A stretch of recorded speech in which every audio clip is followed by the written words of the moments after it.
Thanks for tuning in to the Todd Allbaugh Show on Monday, June 23rd. We have a little over 30 seconds until we kick off today's show, starting with some breaking news.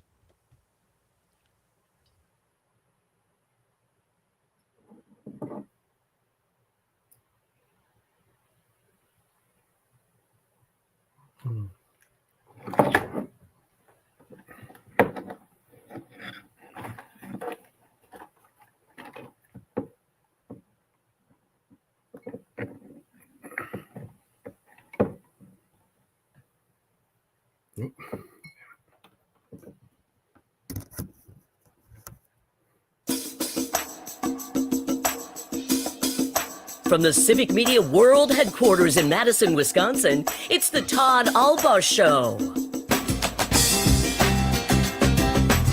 And now, pursuing truth wherever it may lead, here's your host, Todd Allbaugh.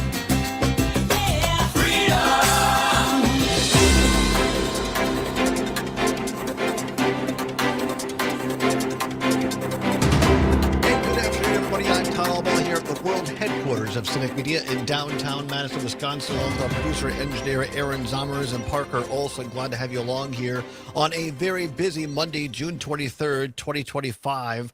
Have breaking news to start the show. Later on, we'll have State Senator Kelda Royce talking about the Joint Finance Committee and breaking news from the University of Wisconsin-Madison in regards to cuts there. And also in hour number 2, Matt DeFore, the State Bureau Chief of Wisconsin Watch, will be in talking about AI and newsmaking. But first, we begin with the breaking news of the day here in downtown Madison, but around the world, according to CBS News and others.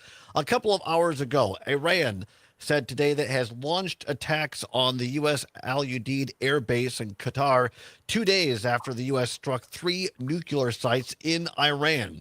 Explosions were heard in Qatar as witnesses said they saw what appeared to be missiles over the country, according to multiple news agencies. Iran's Islamic Revolutionary Guard Corps said it targeted the U.S. Air Base at Al-Udeid in Qatar with a, quote, devastating and powerful missile, unquote. Iranian state media earlier today announced an operation launching missiles attacks against U.S. bases named, quote, Annunciation of Victory, unquote. The U.S. defense official confirmed that the base was attacked by short-range and medium-range ballistic missiles originating from Iran today. At this time, U.S. officials say there are no reports of U.S. casualties. They said officials are monitoring the situation closely and will provide more information as it becomes available. Joining us to discuss these latest developments today and also over the weekend, we appreciate him being with us. He was with us on this breaking news over the weekend on Saturday. We so appreciate it. Stephen Zunez, professor of politics and director of Middle Eastern Studies at the University of San Francisco, joins us now live via StreamYard. Professor, once again, thank you so much for taking your time. Good to be with you again. It's a busy day, to say the least. So you joined us over the weekend at these initial U.S. strikes against Iran. What do you make today? Because I think last time we talked, and many people, as you watched the morning news shows yesterday and other things, the apprehension seemed to stem around what was, and I think most people agree, there was going to be some sort of Iranian response here. What do you make of this response in Qatar today? We are reporting is that the Iranian government gave the Qatari government a heads up to let them know, hey, we're just targeting U.S. bases. What do you make of this response today? Well, in certain ways, it's a relief because it does seem to be a limited attack. And it certainly, Trump's position was basically, we just bombed you. Now we want peace. You can only imagine, somebody going to a bar and punching somebody else and say, "Oh, I want peace now." And if it's all you over don't, it's your fault, Right. But and Trump indeed said there'd be a massive retaliation. We'd bomb them like they've never seen before, far worse than they've gotten from Israel. And so and one couldn't imagine again that Iran would not respond in some way. So here is the question: how are they going to respond? Is it going to be in a manner that Trump would go ahead and do the massive bombing and things escalate, things go out of control? The Strait of Hormuz would be closed, interrupting the oil supply and the ripple effects in the global economy, and all sorts of people killed, and there are all sorts of terrible scenarios that we're considering. But it seems like the Iranian government is basically taking a middle ground. Again, they couldn't just roll over and not respond, but by doing it in such a way that they warn people ahead of time, and that the amount of missiles that came over were actually fairly small. Now, the Israelis have done a lot of damage to Iran's military capability, but they still have a lot of missiles. They could have done a swarm attack. They could have killed a fair number of Americans, not just in Qatar, but in Bahrain, United Arab Emirates, Kuwait, Iraq. We have like 40,000 troops within just a couple hundred miles of the Iranian border, not to mention our ships in the Gulf. And, so if they're really out to kill a bunch of Americans, they could have done it. And so it's a real relief, that they did not go to the more maximalist response that they could have done, both in terms of the fact that there aren't, large-scale American casualties, but also it will reduce the likelihood that the United States will respond in turn and have things spiral out of control. To help us to understand, and I wish we had an entire afternoon to do sit one of your classes. I took Middle Eastern history back in high school years and years ago. I find it a fascinating region of the world. Certainly, I think most Americans would look at it as a lot of chaos. It's very complicated, hard to understand. Help break this down for those of us here in Wisconsin that might not understand this part of the world as well as you do, Professor. In terms of the Iranians have had a problem with Americans for a long, long time. Those of us old enough for us to remember the hostage situation during the 1980 presidential election between Carter and Reagan, and ever since then. And take us, if you can, Ken, a little bit from that. Give me a couple of minute background. I know it's way too short a time, but a couple of minute background, and then up to how that ties into what the Obama administration, maybe it started W. Bush, I'm not sure, but the Obama administration, Trump 1, Biden, now Trump 2, about trying to have inspectors in Iran. There were negotiations going on, and the difference between that and the enrichment for Iranians to make a bomb and why that's important. We can come back and spend more time on it, but that's kind of the context I'd like you to help us understand, if you'd be so very kind. Well, I'd like to start a little further back, actually. In Sure, fact, way please. back. I mean, Iran, formerly known as Persia, has been a major regional power for like 2,500 years. Mm-hmm. So they don't like being treated like some Caribbean island or Central American country where the U.S. can basically send in the Marines or whatever and make them do what they want to do. There's a lot of national pride. Now, most Iranians do not like their government, but they are very proud of their culture. Any of your listeners who know anyone of Persian background knows the pride in their heritage and their history, and they don't like being jerked around. They don't like being told that, oh, Israel can have nuclear weapons, Pakistan have nuclear weapons, India can have nuclear weapons, we can have nuclear weapons, but Iran, you can't even have a civilian program that has the potential down the road of becoming weaponized. And so that stirs up a lot of nationalist sentiments. You don't have to be a supporter of the Ayatollah or anything like that to say, hey, wait a minute, this isn't really fair. And is concerned about the history of the U.S. I mean, they're back in 1953, they had a nationalist prime minister who seized the British oil companies that were exploiting the wealth of the nation without giving hardly anything in return. There were big international sanctions, and the U.S. came in, the CIA came in and overthrew the elected prime minister. And they brought back from exile the Shah, that's basically the Persian word for emperor, who ruled as an absolute monarch, quite brutal. His Savak, the dreaded secret police that were trained by the United States, tortured and murdered many tens of thousands of people. And it was the United States that said, hey, this is a great ally here. Why don't we help them develop nuclear power?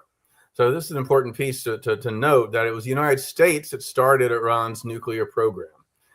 And when the Shah's regime was so effective at wiping out the leftist and nationalist and liberal and secular opposition, but they couldn't completely get into the mosques. And so when they had the revolution, it took on a strong Islamist characterization, practically pretty reactionary Islamist characterization, which is a little unusual because the Iranians, compared to a lot of predominantly Muslim countries, have not been super religious, ultra conservative, whatever. So it was a real shock to go from a more secular authoritarian regime to a religious authoritarian regime. And they didn't have one of the first things the new regime did was they abolished the nuclear program.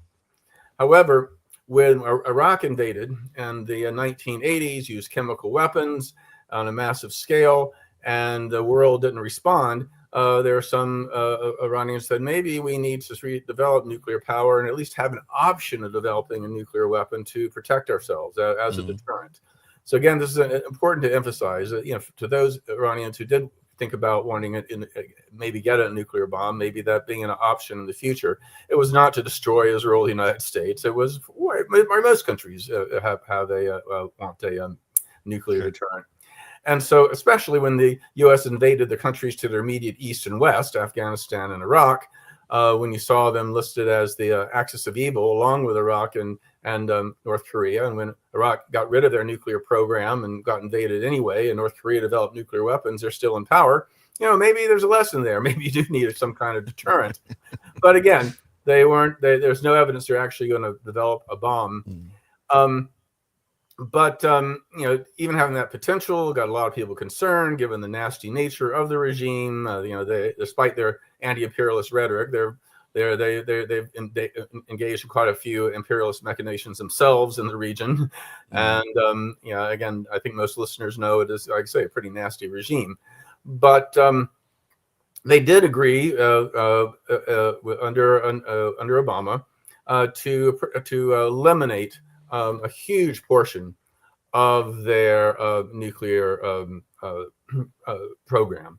It reduced its number of centrifuges to enrich uranium to a little more than 5,000, which is far below the number needed to achieving to process uranium to the 90% level needed for nuclear weapons. In fact, they agreed to they eliminated 98% of their nuclear stockpile. They restricted the level of enrichment to 3.67 percent.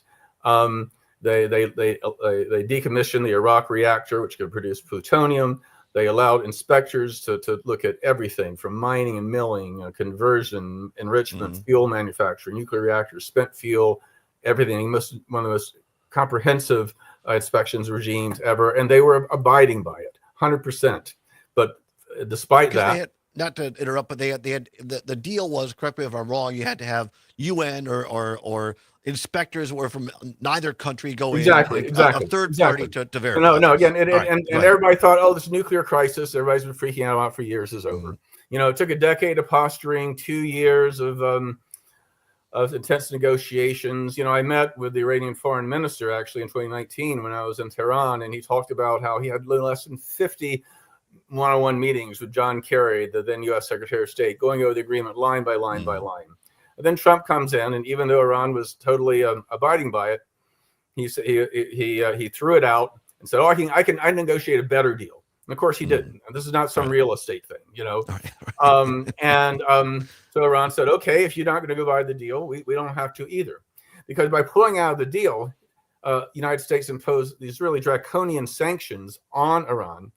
And part of it was that they would punish any government or a company that didn't go with the sanctions as well.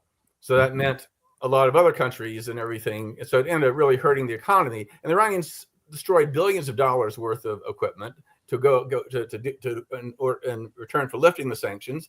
And the U.S. said, too bad. It's over. Right. And so and here's the thing. I can't emphasize this enough. You know what? I'm going to stop. Just stay. This is called a tease, Professor, because we're up against the clock. So if you want to know the key thing that Professor Zunez is going to tell us, stick around for 2 minutes. You'll find it out on the other side. Professor Stephen Zunez of University of San Francisco helping us break down this breaking news as Iran has attacked or attempted to attack U.S. military bases in Qatar. It's the Todd Allbaugh Show for a Monday. Don't go anywhere. You're listening to Cross Wisconsin on the Civic Media Radio Network.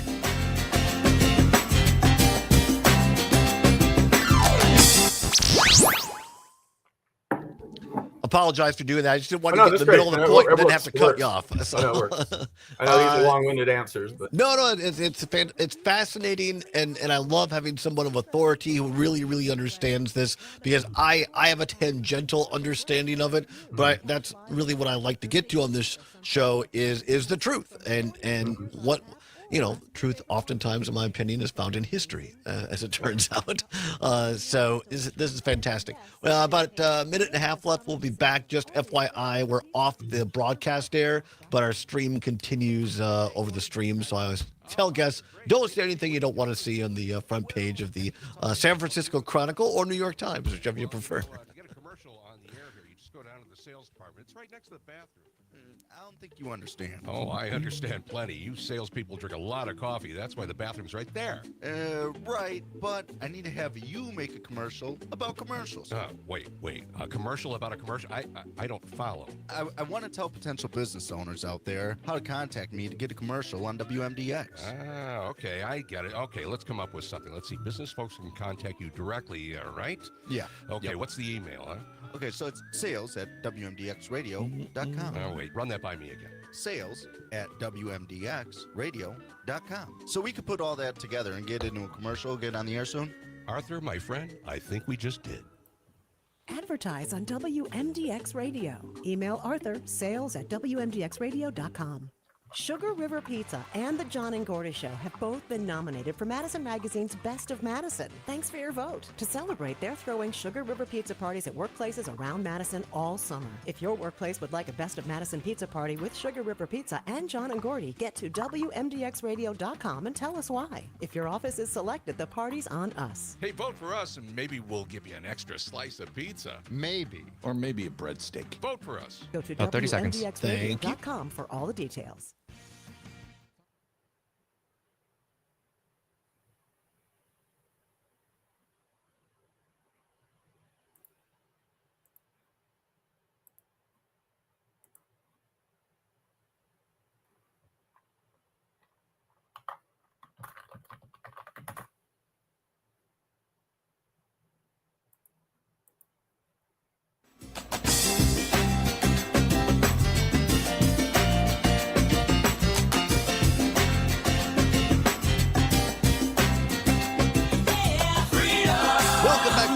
Show on the Civic Media Radio Network across the state of Wisconsin. Glad to have you along on a Monday, June 23rd, 22 minutes now past the hour of 2 o'clock as we continue to follow breaking news at this hour. Iran said that it has launched an attack on the U.S. Air Force, of the U.S. base, rather, Al Udeid Air Base in Qatar, just 2 days after the U.S. Struck 3 nuclear sites there. So far, no word of any U.S. casualties. It seems that so far, reports are that interceptor type of missiles have stopped those ballistic short and mid-range reported missiles from actually landing on the U.S. Air Base here. Here to help us sort through all of this, we appreciate it so very much. Joining us live via StreamYard from San Francisco, Stephen Zunez, the professor of politics and director of Middle Eastern Studies at the University of San Francisco. Professor, again, thank you so very much. We're up against the clock. The computer cuts me off whether I want to or not, so that's why I had to stop you. And you're giving us the history here, and this is a fantastic history of why things are the way they are to a degree.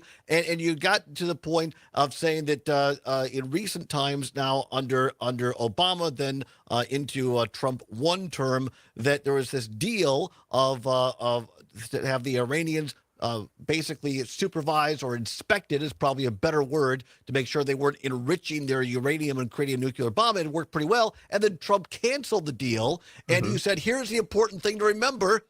Please go ahead. Yeah, the important thing to remember is that when you hear Trump and other Republicans, as well, for that matter, as leading Democrats, Schumer and Jeffries and Schiff and Rosen and Fetterman and others who have been supporting Israel's war on Iran, they're saying we must prevent Iran from having a nuclear weapon. Okay, fine. I don't want them to have a nuclear weapon either. Right. But they don't say, then let's return to the Iran nuclear deal. They're saying, let's go to war. So it's not an issue of whether or not someone believes Iran should develop a nuclear weapon.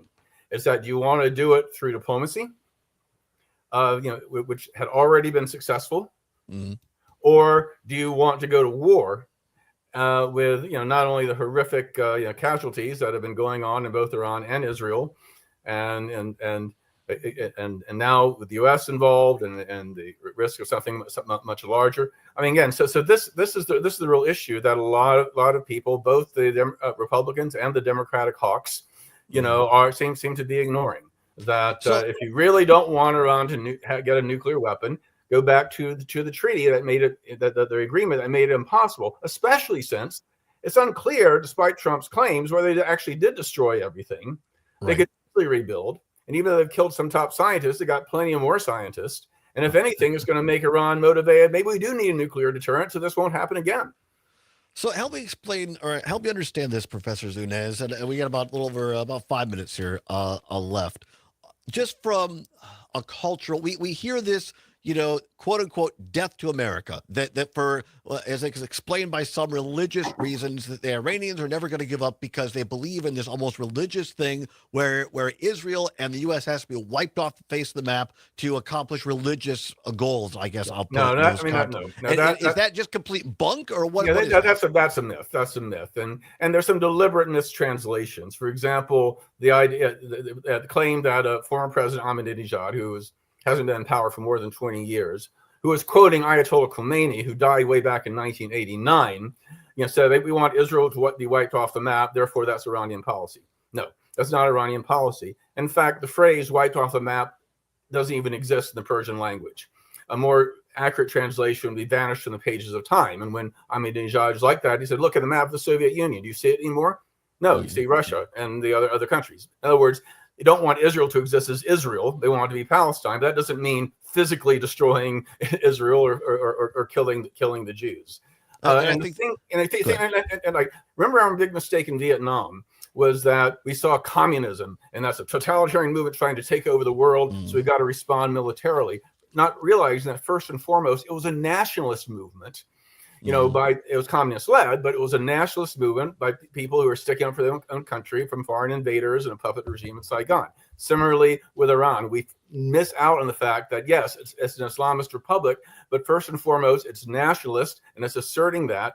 And when we have these double standards, when we have these threats, when we have these things, it creates this kind of reaction. And so the more we bombed in Vietnam, the more troops we sent, the more the resistance. And similarly, the more we attack Iran, the more the resistance we're going to get from them as well.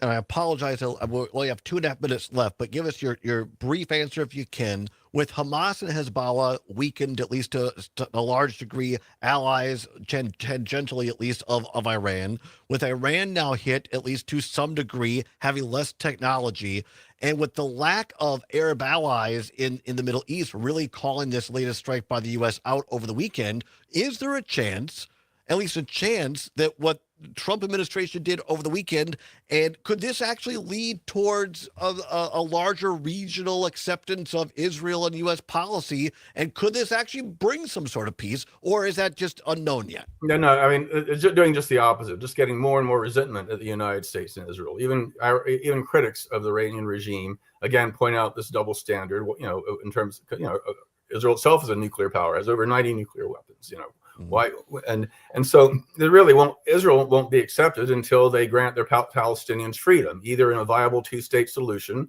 or in a binational state with equal rights for both people. I mean, and the failure for that to happen is what's led to the rise of extremist groups like Hamas, which came only after Israel ended up occupying the West Bank and Gaza, and Hezbollah, which emerged only after the Israeli occupation in 1982, parts of southern Lebanon, and similarly, I mean, ISIS emerged after the U.S. invasion of Iraq. That when you try to when you invade and occupy, kill a lot of civilians, that's the extremism that comes up. You don't make people moderate by bombing them and killing them, especially when you have such high civilian casualties. Yeah. Stephen Zunez, professor of politics and director of Middle Eastern Studies at the University of San Francisco. Amazing background, amazing knowledge. Appreciate you so very much. Would love to have you back on again. Thank you for your time today. My pleasure. Stay with us. We're going to have State Senator Kelda Royce next, talking about things closer to home. The Joint Finance Committee, University of Wisconsin System. Don't go anywhere. It's the Todd Allbaugh Show for a Monday on the Civic Media Radio Network. Thank you so much, Professor. That was Yep. incredible. Absolutely Sure thing. incredible. Thank you And so much. I'm actually on vacation right now. I'm actually not far from you. I'm in northwest Lower Michigan, not far Oh, you from real? Oh my not far gosh. from Traverse City. Oh, jeez. My wife's family has some land here, so we're staying here for the second week of July, and I'm pretty unscheduled. So feel free to have me back on. Well, thank you for taking time out of your vacation. Thank you so much. Sure thing. Take care. All right, take care. Bye-bye.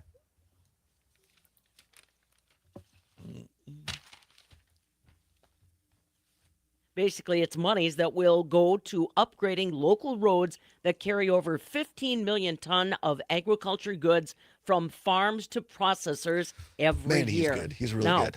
Travis Absolutely. Tranel, current chair of the Assembly Agriculture Committee, says the previous round of funding was at $150 million.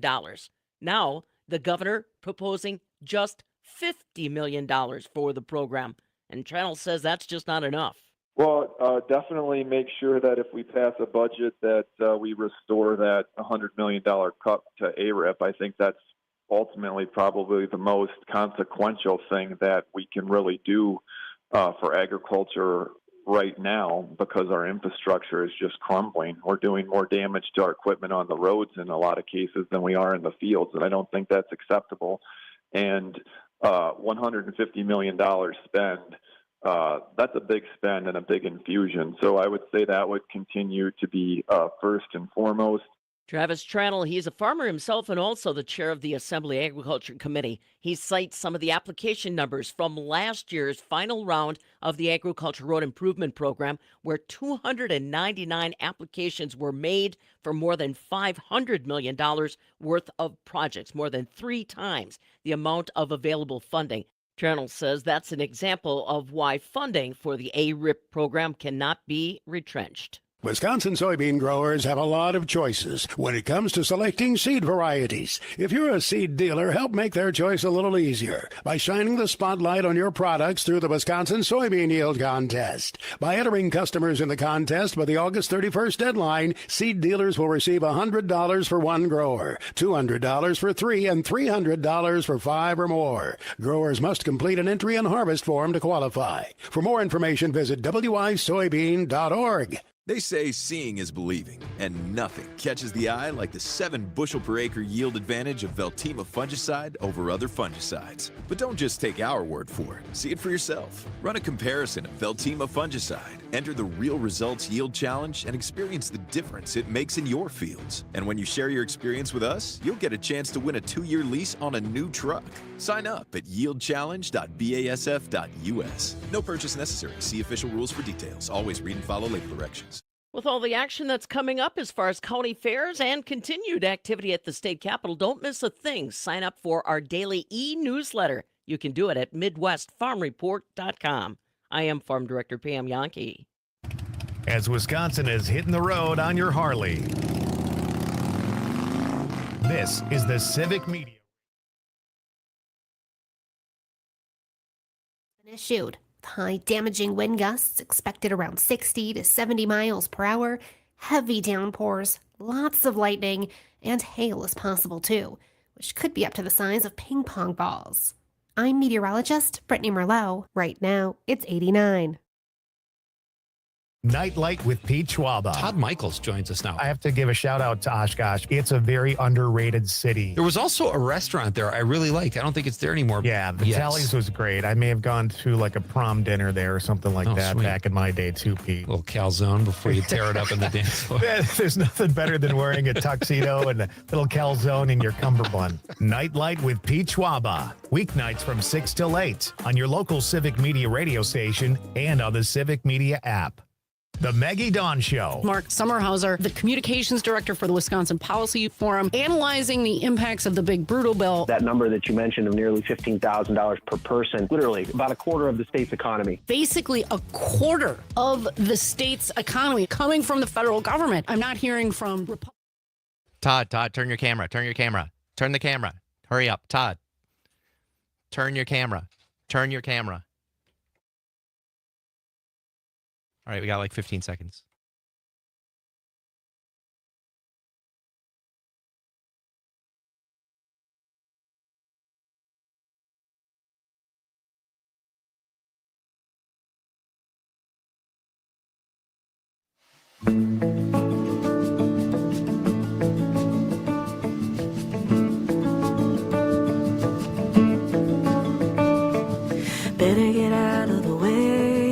figure out what I want to say. I've been a long time coming. Welcome back to the Todd Allbaugh Show on the Civic Media Radio Network. 35 minutes now past the hour of 2 o'clock on this Monday, June 23rd, 2025. Zommer's dialing up a little bluegrass there by request off of our next guest playlist here. She has been joining us, so kind to join us every Monday here through the budget process. State Senator Keller Royce representing the 26th District, which includes much of the city of Madison here in Dane County. She is a member of the Joint Finance Committee during this busy budget process. Well, not as busy perhaps as we'd like. But Senator, first of all, welcome. How are you? I'm glad to be here. I wish I was doing a little more work on the budget, but I hear that. So first of all, bluegrass. You're in, what's that band called? That band is called I'm With Her, and it's three women, each of whom is kind of an all-star in their own right, and they recently played here at the Overture Center in Madison, and I'm now obsessed and can't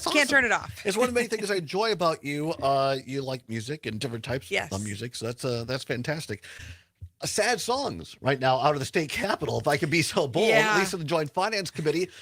You were here last Monday afternoon, and on Monday night, I was able to kind of break a little bit of news about these $87 million worth of cuts that were aimed at the University of Wisconsin. Well, I still call it system. They call it the University of Wisconsin now, by the Republicans on your committee. That leaked. Apparently, some people on JFC, Republicans, got a lot of calls, and they decided, boys, we better not do this, and they pulled it back, and we haven't seen hide or hair of them since. That's right. I mean, and their cars aren't even at the Capitol, so I don't know what they're even doing. But I think it's good because it shows that making cuts to our essential public services is something that Republicans know they will pay a huge political price for. And so a lot of them just don't want to walk the plank. But the problem is the extremists are still driving the bus, right? And so they're in this kind of dilemma of, do they follow the extremists and try to get the votes on the Republican side, or do they realize that that's a losing battle and actually try to save their seats, win elections, and be responsible governance? Help me understand this a little bit, if you can. Maybe you can't, because I'm going to ask you about the quote-unquote other side. Our friend Trygve Olson, who used to work for guys like Tommy Thompson, Scott McCallum before he went off to D.C. and worked for John McCain and others, he knows Robin Vos pretty well. They kind of came up through college at the same time. And Trygve on Wednesday pointed out that there might not be another legislator at the building that knows or has been involved with the UW system longer. Robin Vos was actually the first student regent on the UW Board of Regents. And he is a proud graduate of UW Whitewater. Steve Noss, Senator Steve Noss, a Republican, is, a graduate of UW system. Less proud, I would probably presume. less proud, but the fact is, I guess what I want to ask your comments on, your thoughts on, is as a former Republican, I just look at it as hypocrisy. I mean, even former Governor Scott Walker, who likes to call UW system a quote unquote woke den of indoctrination, and then he sends Trygve Olson, our friend, Christmas cards, very proud of his son graduating from the University of Wisconsin-Madison. So my point is, these folks know the value of UW education. They do. They put their money into it. So is it just appeasing their base? Why are these guys, mostly guys, but I guess gals, mostly guys, just so adamant of making UW the villain? I mean, I think a lot of it has to do with the way they have boxed themselves in. 15 years of gerrymandering has insulated them from the concerns of most Wisconsinites. It's allowed them to kind of ignore every single one of us in Wisconsin who would be proud for our kids to go to UW, any campus, and especially Madison. And when they don't have that electoral accountability, they will only respond to their base and the most extreme voices in the party. And of course, if they can try to make a wedge issue, try to divide us rather than bringing people together, it's easier for them because that's the kind of political calculus that they've set up. Yeah. There's a story just broke about a half an hour, but was published about a half an hour ago at channel3000.com, the CBS affiliate. Headline here in Madison says UW-Madison tells schools and colleges to trim budgets amid federal and state funding uncertainty. Read the first couple of lines. Dean and vice chancellors at the University of Wisconsin-Madison, which senator you represent, will have to make tough choices in the coming weeks, university leadership said today. The budget cuts about the next fiscal year, rather. Schools and colleges will be required to cut their base budget by 5% of their fiscal year 2026 Fund 101 allocations. You can explain what all that means. All other parts of the universities that receive Fund 101 monies, including administrative, will have their base budget cuts by 7% in fiscal year 26 allocation. To the layperson, Senator, explain what all that means, and is this predicated on not having a new budget, or what is Chancellor Mnuchin really looking at here? Well, I would say this is basically the university being responsible and trying to figure out what are some worst case scenarios here. They're not just facing the prospect of not having a state budget, but they're also facing potential significant cuts in the federal government, cuts to student aid that really affect the most vulnerable students, the kids who probably have the most to gain from college.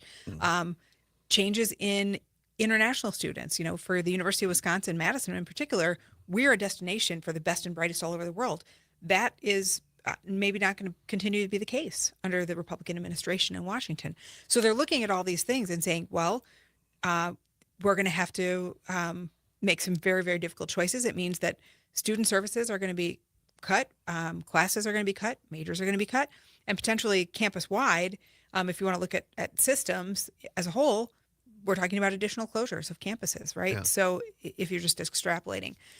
So I think, the state budget is one component of it, but just more broadly, I think there's a lot of challenges in higher ed right now. And to me, it's infuriating because I and people in my generation and older than me have benefited tremendously from access to higher education and great public education. And, it is outrageous that we are pulling the ladder up behind us and taking those opportunities away from young people and kids today. We're speaking with State Senator Kelda Royce of the 26th District of Wisconsin here in Dane County. She is also a member of the Joint Committee on Finance, better known as JFC. Senator, before we move off of the university's part, I would be remiss. We haven't talked about it on this show in a long, long time, but I want to get your take on this. I'm a little long in the tooth, a little gray in the beard. I've been around long enough to having worked for my former boss, Dale Schultz, Senate Majority Leader on the Republican side. I was in the building, as they say, when the University of Wisconsin system had a huge surplus in their rainy day fund. And Republicans who like to say we have to be conservative with taxpayer dollars, we can't overspend, they actually voted on something called Joker and they made the university get rid of all of their resources. Explain this a little bit and why that is so important today. Well, and we've seen it wasn't just then, right? The Republicans have done this a couple of times where the university knows that the state is not a reliable funding partner and has not been for a long time. I mean, certainly under Walker, but even before that, right? State support has really shrunk dramatically. It's maybe a third of what it was as a percentage of UW's budget compared to when I was born. So trying to, manage that and be responsible, they want to have a buffer. They don't want to be completely dependent and have to immediately fire professors and turn students away if the state decides to reduce money. But then Republicans say, oh, they've got a surplus, they don't need money, so we're going to slash it, or we're going to take that money and force them to spend it down just to keep the doors open. Well, you can't have it both ways, right? Right. I mean, either you want public agencies to be responsible with their money, and that means saving and having some money for a rainy day, just like the state has money in a rainy day under the current governor, several budgets in a row. But you can't use that then as a cudgel and say, well, then we're not going to fund you. Yeah. I just think the hypocrisy, again, of my former party to want, quote unquote, fiscal conservatism, which I'm fine with, but then to penalize the UW for being fiscally conservative. Right, exactly, because it just shows that they're not. I mean, here's this so-called accountant caucus. We've had an accountant as head of our finance committee for the last several budgets. And what has he done but, bring his school districts, the municipalities that he represents, to the brink of bankruptcy? Mm-hmm. No, Senator's talking about Howard Markline, the co-chair of the Joint Finance Committee. Used to live in his district. He likes being called Howie, I guess. I don't know. He never asked me to call him that. I don't. I know somebody went to school with him. He doesn't like that at all. That's why I keep saying it. Very quickly, not quickly really, but we have before the first break, I want to come back and talk about other things in the Capitol. Let's talk a little bit in terms of Joint Finance Committee. Are we really headed here, Senator Royce, towards no budget at all? and just keeping the same spending? And if so, what does that mean for some of the key issues that you're concerned about? Well, we are so far behind on the state budget. I mean, it's by statute, it has to be done June 30th. And there are a bunch of kind of time sensitive things that we need to get done by then in order to get federal money, right? So this could be catastrophic for all kinds of departments and state agencies if we don't get the budget done on time. More broadly, it means that our school districts and our local governments are not going to know how much money they're going to have to spend. And if we go back to what they were getting in 2023, obviously we've had big inflation since then, right? And it's not going to cover their current costs. So this could be really disastrous for all the public services that we rely on. We've talked about it on this program. I know our friends Jane Matnair, Greg Baca, Matnair on Air from 9 until 11 have talked about it as well, other programs. But what I don't see one side, namely Republicans, talking about this. If there is no budget for whatever reason, if the spending holds where it is, that is still a huge loss for our child care providers in this state. That's right. And explain why that is in terms of the lack of federal funding. Sure. So for the last 20 years, we've lost over half of the providers in the state, right? We've got a situation where in the majority of the state, there are 3 kids who need care for every 1 child care slot. And the main reason is because it's very expensive to provide care for young kids. You can't outsource it. You can't have AI do it. There's no chatbot that will change a toddler's diaper and take him out to play in the snow. But and the amount that it costs is outpacing what families can afford. For so many people, it's more than the cost of their mortgage or their rent. It actually is more than the cost of college to send a baby to childcare, to a good, high-quality early childhood care center. And so families can't afford it, and yet the workers are making poverty wages just because the economics don't match. This is a situation where there's a market failure and there needs to be public investment. So in the pandemic, when you saw just the bottom fall out of the childcare industry, and everybody also realized, hey, this is essential. We literally cannot work without childcare.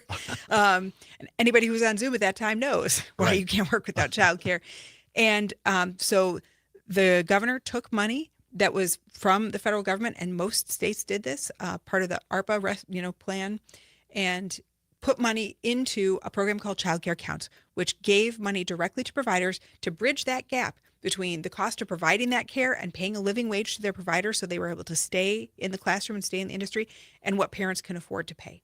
And that's what we should be doing. So just make sure that I understand this as, in layman's terms, that we use federal funds during the Biden administration, and Governor Evers put that in place to kind of put a Band-Aid over what was already a problem with healthcare. Now that the Trump administration is seemingly ready to cut those funds off, they're running out. I mean, those funds are gone now, right? So they are running out in a few weeks, and the last of them I think will be September 30th. So if we don't put new public investment in from the state level, that's it. There's no cavalry coming to save us. So even if your Republican colleagues are going home to their districts and say, well, we'll be fine because even if we'll just keep operating like we were, even if there's no state budget, that is a major cut to child care providers, correct? It sure is. And they better talk to some parents and providers in their districts. Yeah, absolutely. We're going to come back, talk more with State Senator Kelda Royce here on a Monday edition of the Todd Allbaugh Show. Don't go anywhere.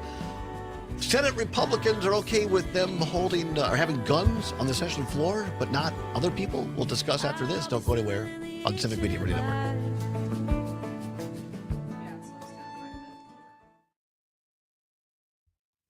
I heard. Here at Todd, because there's been, when I was in the building, this Yahoo Kapinga was back in the assembly. Senate Republicans referred to him as Kapinga. It was Kapinga and Kwayinga, the team. Now I hear, now that he's a mucky-muck senator, now he's decided to be called Kapinga. I don't know. I don't. Maybe we just never knew how to pronounce it. I called his office today. I really did. I said, they answered the phone. I said, well, you've already answered my question. The person's like, what? And I said, I just want to know how to say your boss's name. And they were very, very nice. And they said, well, think of cap, like cap and gown. But is this like LeMahieu instead of LeMahieu, even though nobody else on earth says it that way? It's LeMahieu. It's not LeMahieu. It's LeMahieu. That one I know for sure. Yeah. Because my former colleague at Schultz's office is now his wife. Well, I know it is. I feel like it's made up, is what I'm saying. These are the trivial Yeah, things. how come I she think can't about. get these Republicans on board, man? Come on, Eileen. Da da da da. Yeah. Come on, Eileen.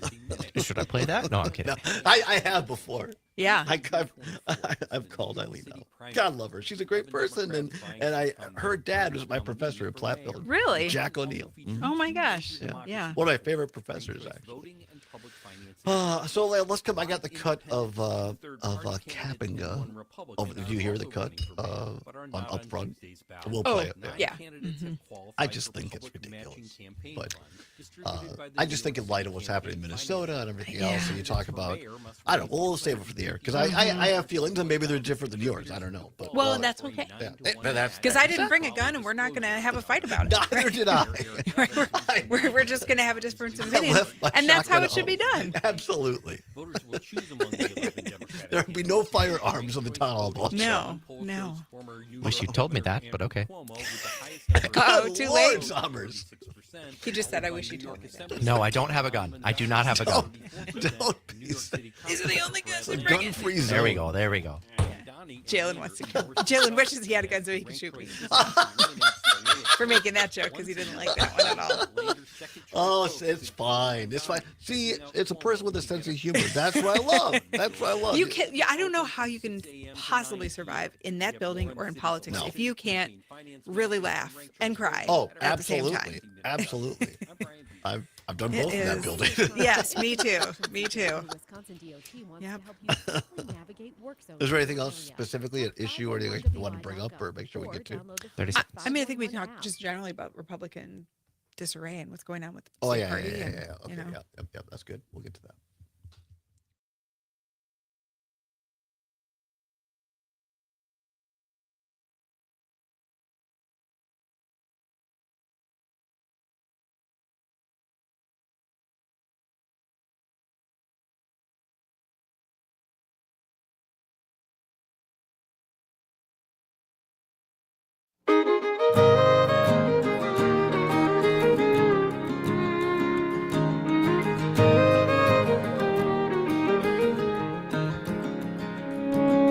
Sunlight breaking through the blinds. Someone shouts, "Come on, it's time." Rushing out the door and buckle up. Welcome back to the Todd Allbaugh Show on the Civic Media Radio Network. 8 minutes now before the hour of 3 o'clock. Coming up at the top of the hour, news from ABC and CBS, of course, updating us on the latest attacks on U.S. bases in Qatar. The last couple of hours or so, we'll maintain our vigilance on bringing you the latest on that. Also, weather and looks like maybe a few storms in parts of Wisconsin later this afternoon and into tonight. Some may be severe, so be aware of that. And then a great sports reporter, Mike Clemens, followed by what's worse in hour 2. We'll give Senator Royce a little heads up. We'll let her answer first. Our guest this half hour is State Senator Kelda Royce, Democrat of the 26th District, also a member of the Joint Finance Committee. Senator, quickly, what's worse, heat wave or cold snap? Ooh, I'm going to say heat wave. Really? Yeah. Why so? Why is that? Well, because I don't know, you can always start a fire and warm up and drink some cocoa. And it's not bad to be in bed and covered in a slanket. I guess I think I have to be outside and maybe I've just become soft, but it seems like we haven't had one in a while, but like those Arctic, whatever they call them, things where they last for 2 weeks and going in and out of, I don't know. No, I don't. I mean, I'm not saying I like it. I prefer just temperate weather, like Hawaii all the time. Why not? But if you're making me choose. All right. Yeah. Fair. All right, fair. On to more serious issues. Over the weekend, another great program up front from WISN in Milwaukee. They interviewed Senator, one of your colleagues on the Republican side of the aisles, Chris Kappinga. And I heard Jane McNair talk about this morning. I've been mispronouncing his name. Dan Schaefer had it right. Of course, he is our political editor. Of course he does. I mean, right? he knows everything about the Capitol. He probably knows what I had for breakfast before I even Yeah, so Senator Kappinga was on Up Front over the weekend, and they asked him about security. You and I, Senator, talked about this last week in light of the tragedy, the assassination in the Minnesota legislature a couple of weeks ago, and they asked him in terms of security, and, well, here's the cut from Up Front over the weekend. Do you want metal detectors at the front entrances? What is? Yeah, I have not been through another Capitol that has not had a metal detectors, and it's going beyond that at this point. There are systems out there, and we learned this when we researched them, that will actually detect any type of weapon or dangerous object. So it's far beyond metal detectors, but it's gone now because we need to have a higher level of security just because of, unfortunately, ingenuity out there with how you can hurt people. Do you also want guns prohibited from inside the Capitol or on the floor? Yes. What Indiana, for instance, it's a great example that I bring up a lot, is that Indiana is extremely conservative and pro personal protection. So what they allow is they allow legislators to carry into the building for protection, which I always do. I always have been armed to protect myself, especially when I'm up in the front in the president's spot. That was, I just felt it was very important. But the general public, they don't need to have their weapons in the people's house. In the people's house, it's their representatives who are elected. That's the voice of the people. And I need to be protected as a public servant, and so does everybody else who's been elected into that spot. We should not be worrying about our lives walking into that building. So you still want lawmakers to be able to carry Absolutely. inside and on the floor? Absolutely. State Senator Republican Chris Kappenga on the program Upfront WISN over the weekend. Senator Royce, reaction. Well, I agree that we shouldn't have to risk our lives, but I believe everyone deserves to be safe in the Capitol, and the presence of guns by anyone makes us less safe. And that's not just true in the Capitol, it's true at the grocery store, church, schools, right, concerts.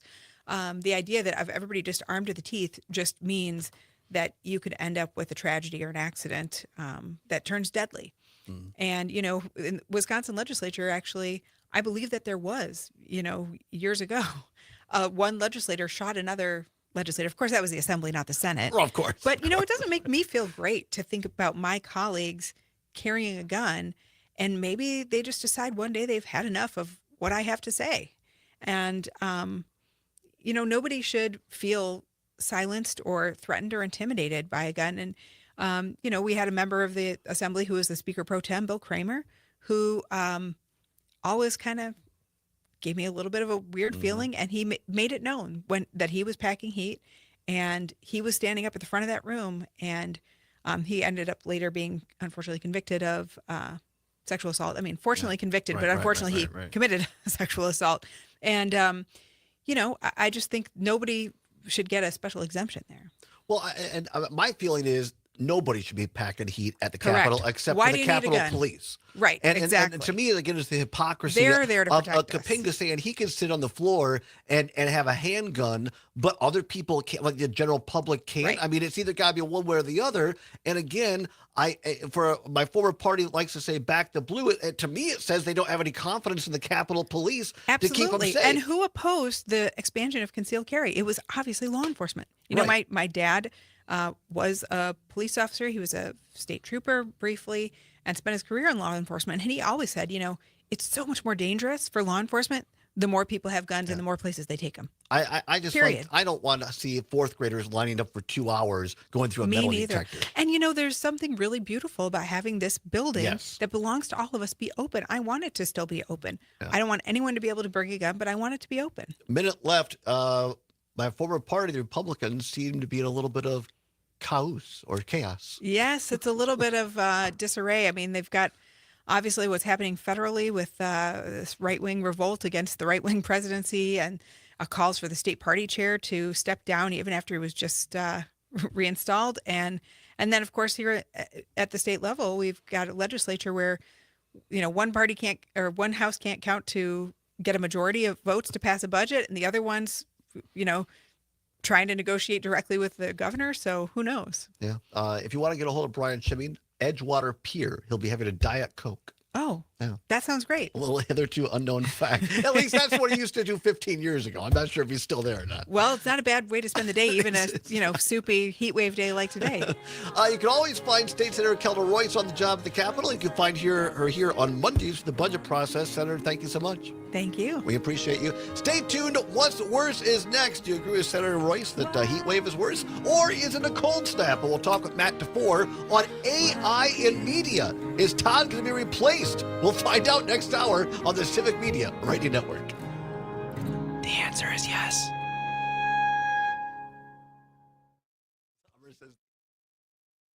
.7 WMDX Columbus, Madison's home for real news and great conversation. A Civic Media station.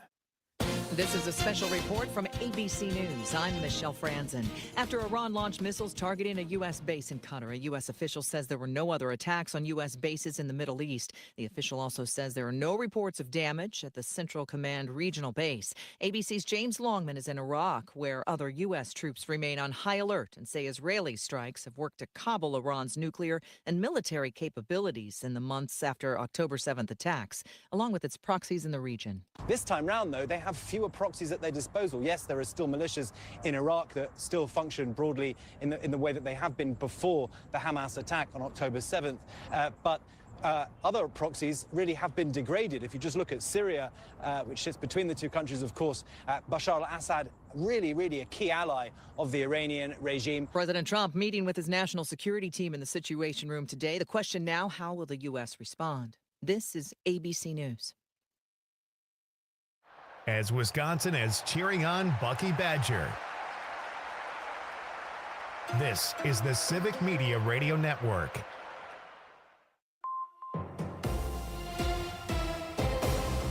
For 92.7 WMDX News, I'm Savannah Tomei Olson. The world is reacting to the U.S. military strikes on Iran, and that includes our Wisconsin federal lawmakers. Lisa Hale reports. Wisconsin's two U.S. senators are split in their reactions to President Donald Trump's bombing of Iranian nuclear facilities Saturday. Republican Senator Ron Johnson told Sunday Morning Futures on Fox News that he supports the president's decision not to let Iran become a nuclear power. So President Trump has been very clear. We could not allow Iran to become a nuclear power. They were getting too close. They simply would not listen to him. They wouldn't give it up. They could have given this up years ago. Democratic Senator Tammy Baldwin said the administration's actions without congressional approval ignores the Constitution and puts service members at risk and puts us, quote, on the verge of an all-out war. See our story at civicmedia.us for more reactions from Wisconsin lawmakers. And tonight, the Madison Metropolitan School District is set to take up its preliminary budget. Under the current plan, all staff across the district would get about a 5% increase in pay. That's according to the State Journal. Their story reports that about 55% of the district's proposed budget would go towards staff pay. Most school districts across Wisconsin are in the middle of their budget process, but there's a wrench in that planning because the legislature doesn't have a budget for the state yet. However, they do know Republican proposals would not give school districts any additional general aid funding, just some increases for special education funding. Plus, Governor Tony Evers would have to approve that plan. This is a preliminary budget, and if it's approved, the district can make changes in the fall when they have finalized numbers from the state on funding and know their exact enrollment for the year. The Madison Board of Education meets tonight at 6 o'clock. I'm Savannah Tomei Olson, 92.7 WMDX News. It's the Brewers and the Pirates. Hi, I'm Mike Clemens with sports. Baseball tonight as the Brewers open a home series against the Pittsburgh Pirates. Milwaukee now just 3.5 games out of first place after sweeping the Twins over the weekend. 9-8 yesterday at Target Field. The Brewers had a 9-3 lead thanks to Rhys Hoskins with a double, a home run, and 2 runs batted in. But closer Trevor McGill had to come in the 8th to hold off Minnesota. Pat Murphy says catcher William Contreras also doing a great job setting up batters, and praised McGill getting his 17th save of the season already. The kid's been pretty consistent. He knows who he is. And again, William Contreras was great back there. NBA Finals, Oklahoma City pulled ahead to win the title in Game 7, 103-91. Pacers head coach Rick Carlisle on losing his star player from Oshkosh, Tyrese Halliburton, to a torn Achilles tendon in the first quarter. What happened with Tyrese is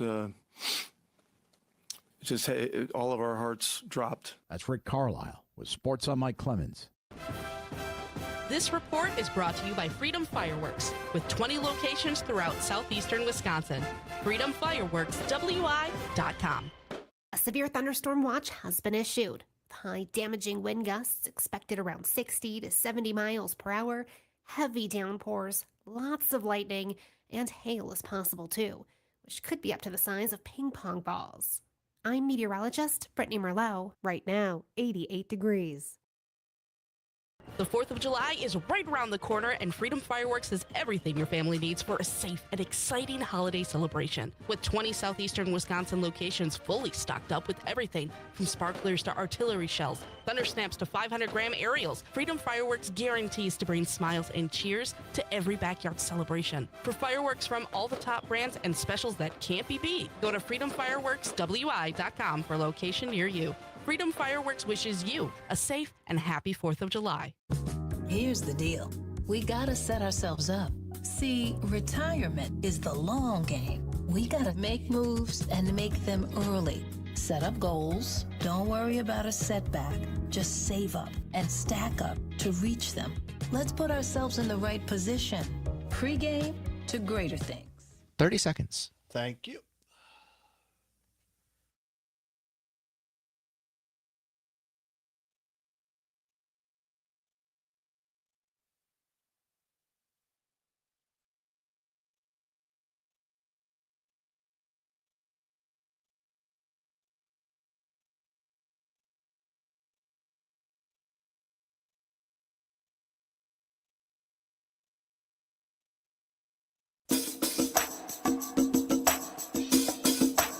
From the Civic Media World Headquarters in Madison, Wisconsin, it's the Todd Allbaugh Show.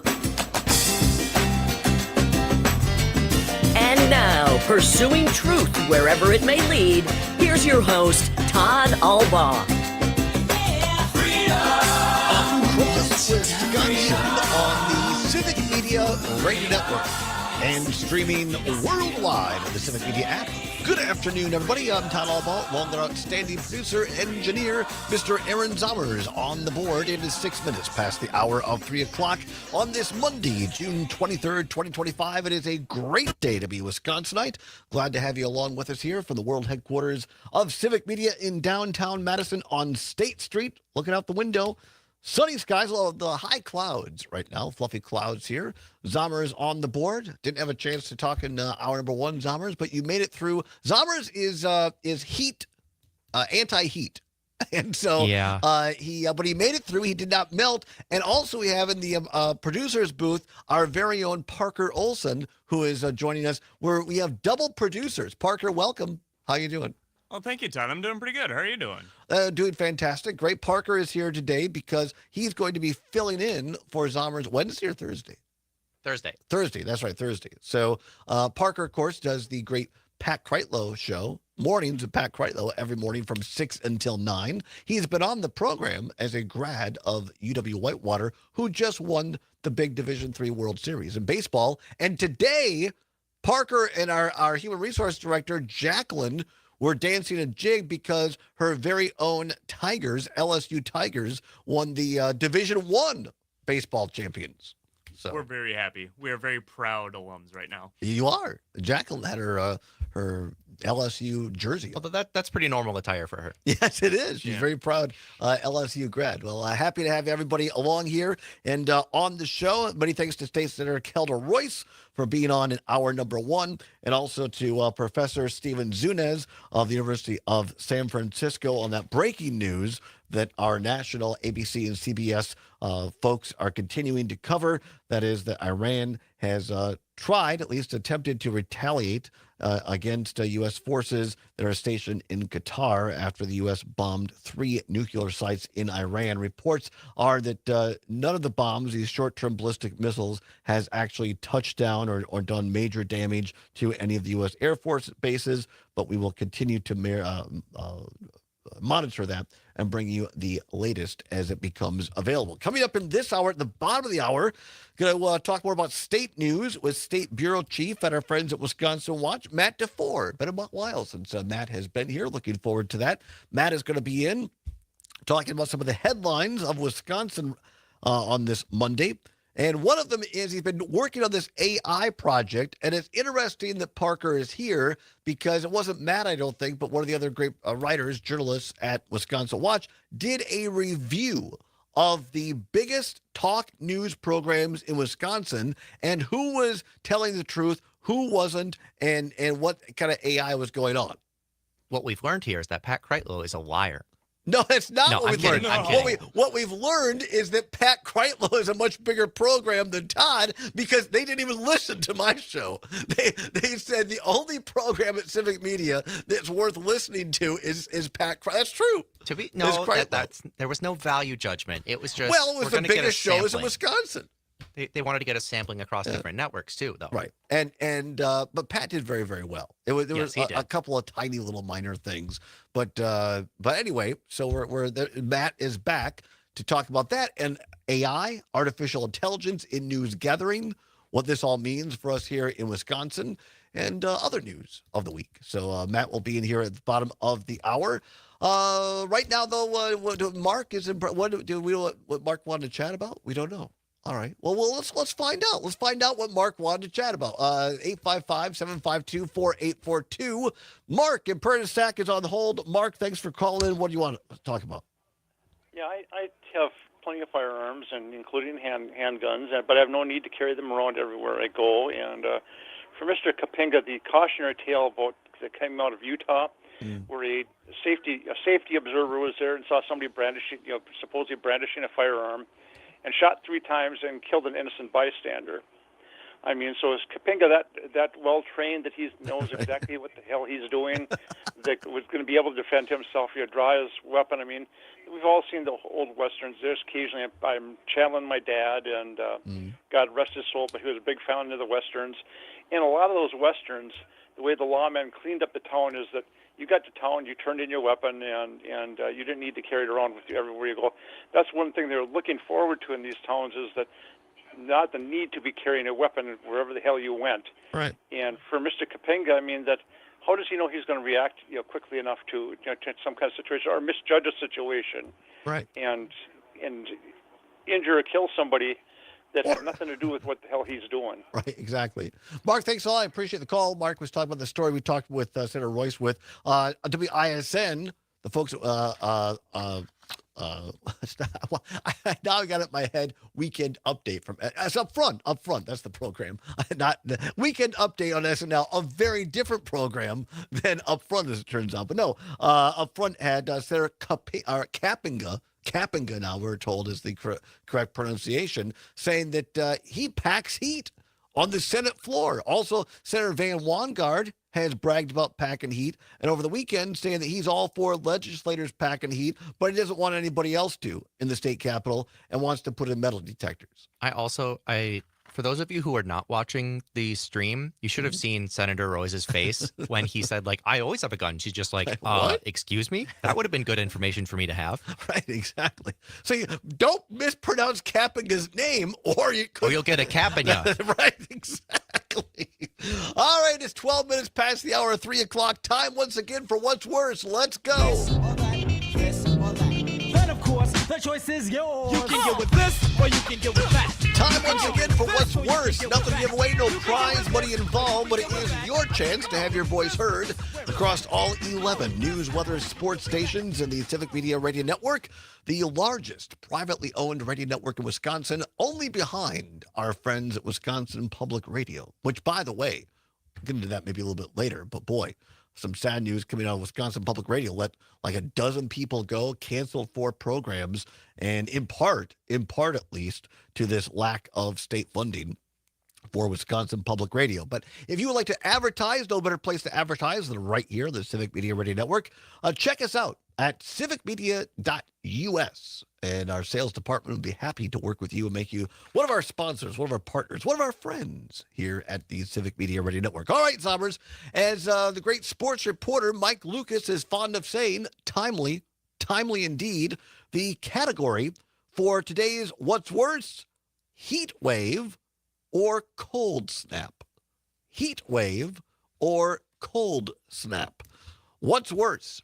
855-752-4842, 855-752-4842. You can also text us on the Civic Media app. Don't have it, you say? Well, I like to remind people of this, the only better time than today, because yesterday, the best time would have been having it yesterday. The second best time to download the Civic Media app, today, right now. So go to your app store, your Apple or your Android device, type in Civic on the search bar, Civic, C-I-V-I-C, Media. It'll pop up, little CM logo. Click on that. Takes less than a minute. It's free. It's what CBS's Gail King calls a deal. The Civic Media app. Text us on the Civic Media app. What's worse, heat wave or cold snap? Matt in Middleton saying heat wave is worse as more suffering follows, such as death, drought, etc. So Matt saying a heat wave is worse. What's worse, heat wave or cold snap? 855-752-4842. Also, Larry, listening over in beautiful Deerfield, Wisconsin, via WMDX, says, given we're in a climate crisis, heat is worse. In 2023, there were over 2,300 heat-related deaths in the U.S., a 107% increase since 1999. Globally, it's much worse. Read the novel Ministry of the Future, one of the Obama's suggestions, and you will understand why heat wave is worse. Now, Larry, that is some good research right there. That's not just fun. Those are facts that we could all use. So thank you, Larry, for giving us a well-founded, well-researched answer on there. What's worse, heat wave or cold snap? 855-752-4842. Connie, listening on WMDX here in Madison.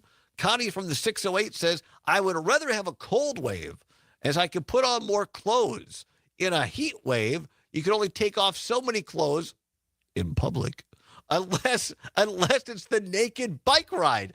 See out there, that's exactly right, Connie. That's exactly 100% right. And does anybody know this is happening? I think it already happened. Did it already happen? I think it was the naked bike ride a in week Madison? or two ago.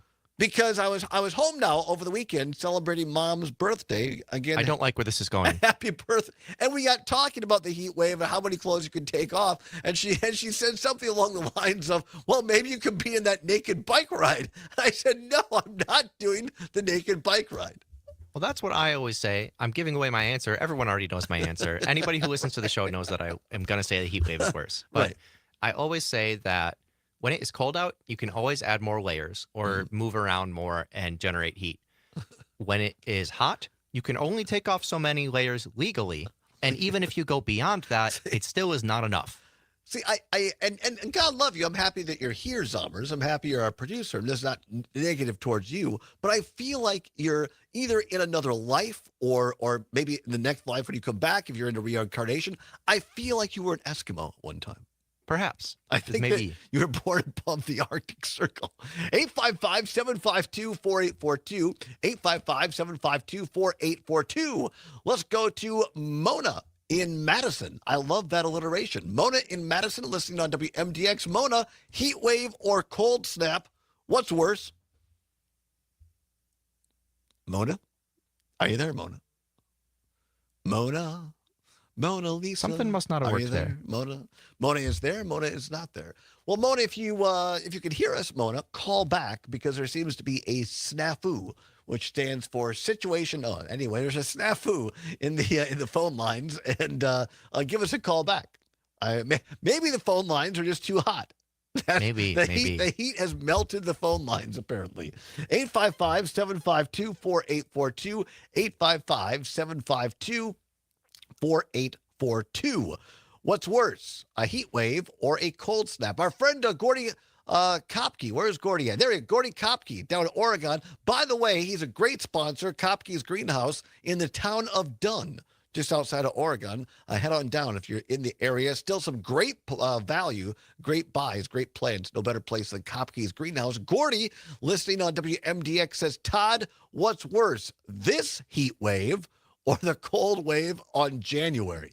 Now, see, Gordy is very specific about this. This particular heat wave, or what do you say? Or the cold snap? Or the cold snap in January.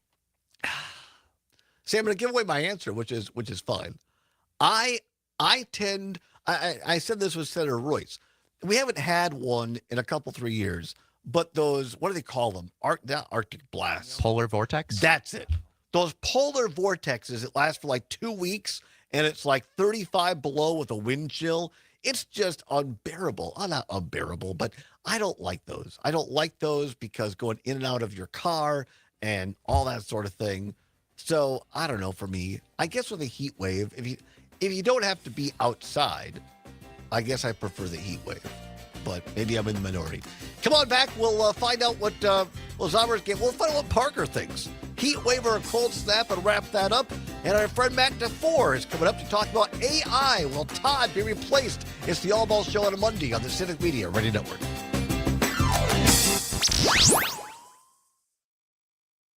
Real news and great conversation. 92.7 WMDX. Hi, Gordy Kopke here. Hey, how about When I that? first Gordy invited folks to my farm 40 Thank you, years Terry, ago, for I the never update. had Oh, trees it was that this come past every weekend. farm Oh, greenhouse. man. With a It was focus hot, on quality but I plants heard at there was reasonable still prices great and turnout. I special bet there emphasis on was. customer Pat service, equals past. we Are you have saying received Pat the Kreitlow is old news? No, I know not you were at just all. correcting. I know you were just correcting your comment, but I had to say it. Oregon, in the beautiful town of Dunn, I invite you out to see why we are not only the area's largest greenhouse, but also the best. Blind Shot Social Club, a perfect blend of cool, casual dining, indoor golf with space for events, craft cocktails, and non-alcoholic drinks too. A hidden gem on Madison's east side. Blind Shot Social Club, open to everyone. BlindShotSocialClub.com. Yeah, that's fair. I earned that.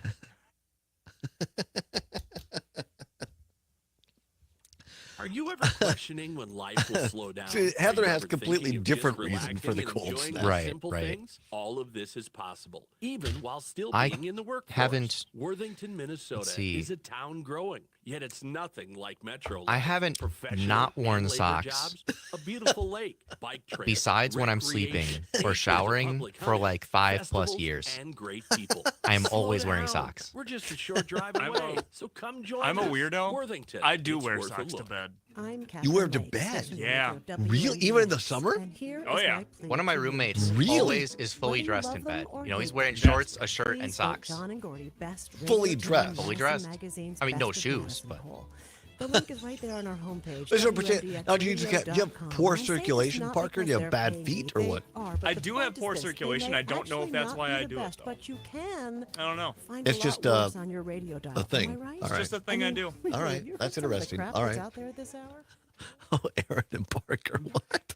All right, we got about 30 seconds. All right. Thank you.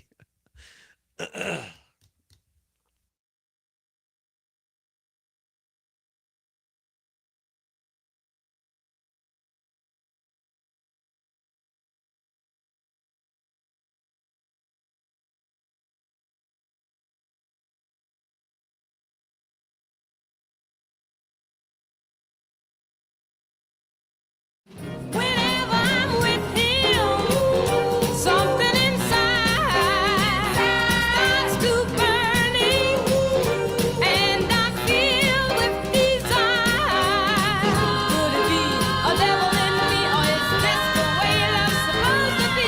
It's like a heat wave burning in my heart. Welcome back to the Allbaugh Show on the Civic Media Radio Network. 22 now, past the hour of 3 o'clock. Glad to have you along. Here with Zommers on the board. Parker as well. The category right now, we're wrapping up. What's worse, heat wave or a cold snap? Heat wave or a cold snap? 855-752-4842. 855-752-4842. Or text us on the Civic Media app. Our great friend, the award-winning Terry Barr Media, host of Max Inc. Radio, one of the co-hosts of Max Inc. Radio. Great show every Saturday night, 6 until 12 on the Civic Media Radio Talk Network. And by the way, how nice of Terry to tune in, because I wouldn't blame her if she was a little salty because we interrupted their great program with the big breaking. Well, it wasn't really us. Trump decided to bomb Iraq, and so Iran, pardon me. And what more could we do? We had to do a special report, and so we took some of their airtime. So thank you, Terry, for not holding it against us. I asked the question last segment about the naked bike ride, the annual naked bike ride in Madison, and whether or not it had happened. Here now, Terry Barr, pardon me. I'm going to end up with a naked bike ride. Terry Barr has said the naked bike ride was this past weekend. It was hot in capital letters, but heard there was still a great turnaround. With the heat alone, I mean, I don't want to get too far down this road, but with the heat alone, I mean, can you imagine? I mean, just sweat and everything. You'd fall off your bike seat. Yeah, I feel like you need to lay a T-shirt over the bike seat or something, especially if you get off your bike for any amount of time and the black just heats up. You're going to burn yourself, and it's going to be very unpleasant. Right, very unpleasant indeed. So thank you, Terry, for that great information, and thanks for watching. My sister Heather watching on Facebook saying a heat wave is bad for all the reasons given, but honestly, a cold snap means I have to put on socks and closed-toe shoes. Yuck. I'm going to say cold is worse. My sister she likes her Birkenstocks and her flip-flops and all that. And she also says, the kids/students call me out and say, your dogs are out. It's not cool, I guess, but too bad, kids. Your dogs are out? Is that really? That's a thing for toes. Really? Your dogs are out. So in a rare moment where I'm not wearing socks, one of my roommates would be like, Aaron, the dogs are out. The dogs. Well, this now, I'm not sure how far we want to go down this, but Parker, well, first of all, Parker, what's worse, a heat wave or a cold snap? Heat wave is definitely worse than cold. Really? 100%. Why? Yeah. It's just, you feel grosser when it's hot out. It's very simple. Yeah, I think that you get sticky. That'll go along with.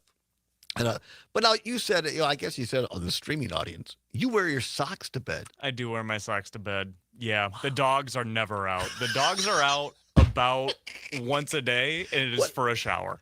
Do you swim with your socks on? Well, I guess I don't swim with my socks on. No, you got me there, Todd. Do you feel vulnerable when your socks are when your feet are exposed? I don't know. Now that I'm thinking about it, I think my feet sweat quite a lot, and I know that's contradictory. But if my feet are sweating and I've got them like on the sheets and on my blanket, that's worse than just sweating in my socks to me. There's so many questions I won't ask on the air. Zommers, you wear socks all the time.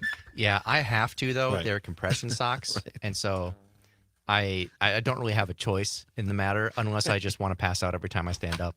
If Zommers, here's the point. If Zommers didn't wear socks, it'd be like those fainting goats all the time. Yes, it would. That's the way the show would operate. So keep your socks, for the love of goodness gracious, keep your socks on, Zommers. I always do, except when I'm sleeping. But I don't wear them when I'm sleeping. Maybe next year, but the naked bike ride is always on like a weekend, right? Yeah. All right. So I was going to say I couldn't do the show while on the naked bike ride. And quite frankly, it's probably better that I don't. Yeah, I feel like having cameras there would be a bad move. No, we would not do cameras on the naked. No, it would not be that. It would not be that at all.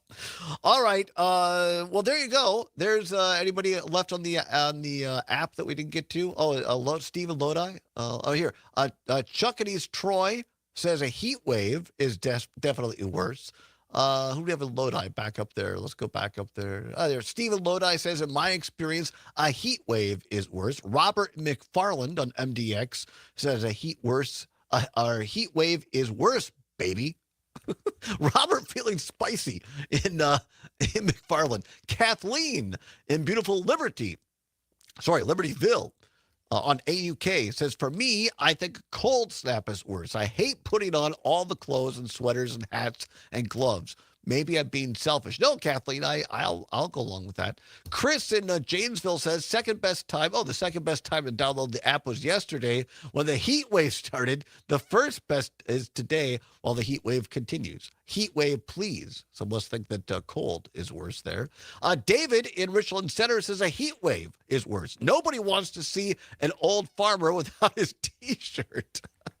Well, then there's also the farmer tan. My grandparents were farmers. You always got rolled up like that, and you get the farmer tan, right? Let's see here. Gordy says, says the cold weather doesn't make me so damn grouchy. And Gordy knew that the bike ride was Saturday. Now, did he sell his plants on the square in the morning and then go to the bike ride? Hey, Gordy, to each their own. I got no judgment here at all. DJ in Wausau, listening on beautiful WXCO, says a heat wave is way worse. I've done the miserable summers in Texas, and there's nothing worse than being consistently wet and disgusting. Hard agree. I swear there is always a quarter cup of water hovering around in my shorts. Oh, really? Okay, that DJ in the song. All right, well, that's how we play What's Worse. Stay tuned. What's better is Matt DeFore, the State Bureau Chief of Wisconsin Watch, talking about AI. Will there be an artificial intelligence version of Todd and the media? Find out after this. Stay tuned for a news update here on the Civic Media Radio Network.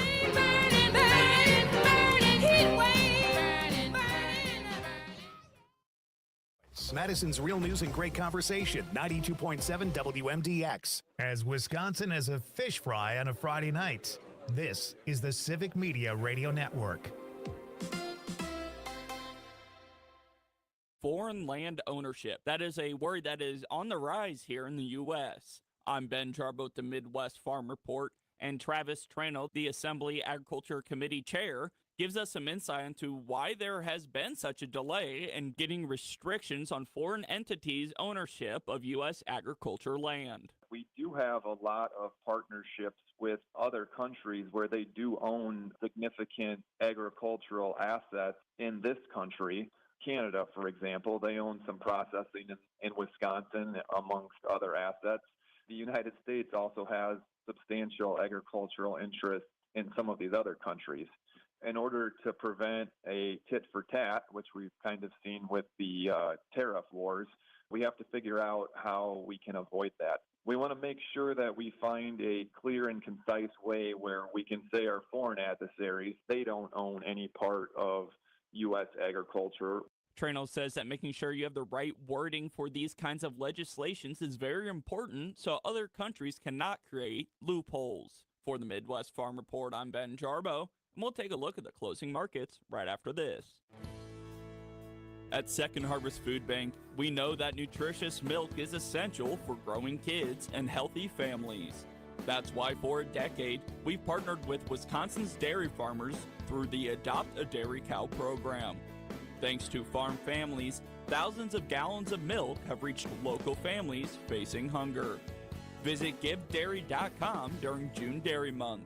That's GiveDairy.com. There goes Pam Yankee across Wisconsin in her Suburban truck. Thanks to Zimbrick Chevrolet, Dane County's #1 volume Chevy dealer with over 70 new Chevy trucks to choose from. Zimbrick Chevrolet East Madison, Sun Prairie, and ZimbrickChevrolet.com. Be sure to keep up with Pam and her travels at MidwestFarmReport.com and on Facebook at Midwest Farm Report, on Instagram at MWF Report, or by downloading the Midwest Farm Report app. I'm Ben Jarbo with the Midwest Farm Report. Now let's take a look at the markets. It's a downward trend today with cash corn down 9.5 cents at $4.19 and new crop corn down 7.5 at $4.33 3/4. Cash soybeans are also seeing losses of 9.25 cents at $10.58 3/4, with new crop soybeans down 14 cents at $10.46 3/4.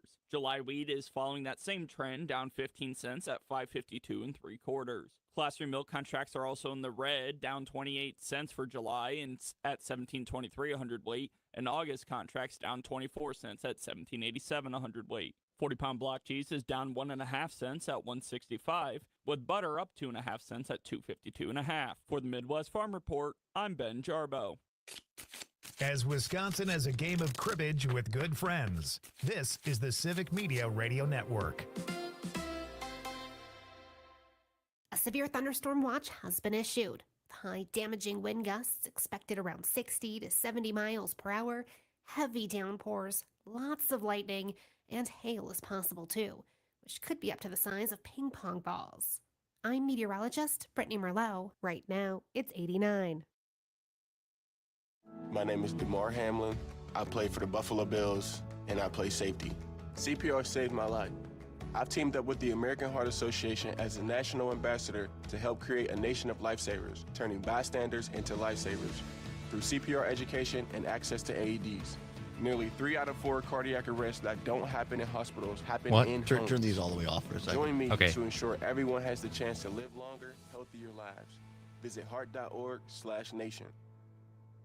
Nightlight with Pete Schwaba. Todd Michaels joins us now. I have to give a shout out to Oshkosh. It's a very underrated city. There was also a restaurant there I really liked. I don't think it's there anymore. Yeah, the Sally's was great. I may have gone to like a prom dinner there or something like that sweet. back in my day too. 30 seconds. Calzone before you tear it up in the dance floor. Thank you.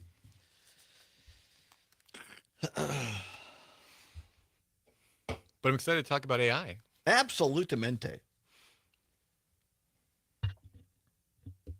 Horse dies after being struck by car in Dodge County. Breaking news.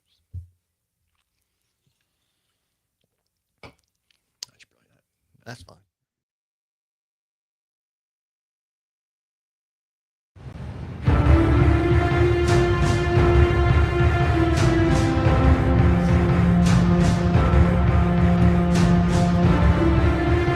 Welcome back to the Allbaugh Show, the Civic Media Radio Network. 35 minutes now past the hour of 3 o'clock here on a Monday, June 23rd. Zommers dialing. Is it AI music? Is that what it is? It's the theme for Terminator 2. Is it? I never saw that. You gotta. It's such a good movie. I saw Terminator 1, but I don't think I ever saw the Terminator. I'm Terminator not sure. 2 is better. Is it really? Yeah, I just show my kids those movies. It's They love it. really? Yeah. All right, we'll have to check that out with Arnold Schwarzenegger. All right. Yay. Very good. All right, enough of that foolishness. Welcome back to the show on to more serious matters with a friend of the show. He's been on the program before. Wonderful guy, great journalist. He is a state bureau chief of Wisconsin Watch. Mr. Matt DeFore joins us live and in person here at the table at the world headquarters. Matt, how you been? I've been good. I just got back from New Orleans, actually. So. Now, this is fantastic. We talked in the first part of the program. One of our human resource director, Jacqueline, is a native of Louisiana, of Baton Rouge. And so she's her and the LSU Tigers just won the national championship for men's baseball. They've got a good team. They have a good team. I'm taking it you didn't go down there for the baseball. No, I was down there for the Investigative Reporters and Editors Conference, the huge conference, like a few thousand people. Investigative journalism is going really strong, especially in broadcast. Actually, there's a lot of It's been. I mean, you've got your ProPublica, your New York Times, but the NBCs, CBS, and all their local affiliates. There's a lot of people down there, just embracing the whole need to investigate what's going on. I think for me, I saw that I talked a little bit about this on this show, the tragedy, the assassination in Minnesota here a couple weeks ago of the former speaker there being gunned down, her husband in her own home, and then the state senator and his wife also being gunned down, and they survived so far.